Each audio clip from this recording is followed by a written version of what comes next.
Pipila ka bike lanes sa Cagayan de Oro City ang giingong walay pulos kay dili maagian sa mga naga-bisikleta kay gina-parkingan sa mga motorista. Dugang detalye sa report ni Cyril Chavez.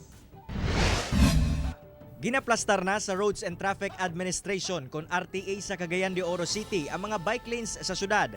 Gani, aduna nay bike lane sa Don Apolinar Vélez Street ug Divisoria sa Dakbayan.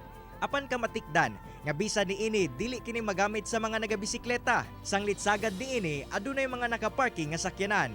Usa si Roger Ensoy nga kinsa nagagamit og bisikleta sa iyang pag-deliver og pagkaon sa mga apektado niini. Dili mi makagi sa bike lane ba? Okay.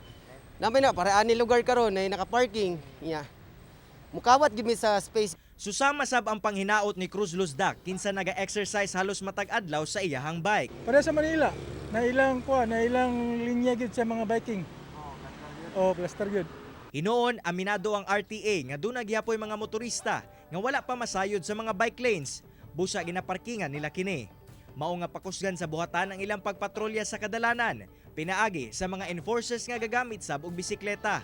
Hanyo lang nato nga unta atong makaigsuunan nga since nga nakakita na sila pamintal diha nga sa pang bicycle lane nga dili na sila mo park. Gipangmontar na sab ang mga bike racks sa Divisoria aron dunay parking space ang mga nagabisikleta. Kauban si James Yap sa kamera. Ako si Cyril Chavez para sa One Mindanao.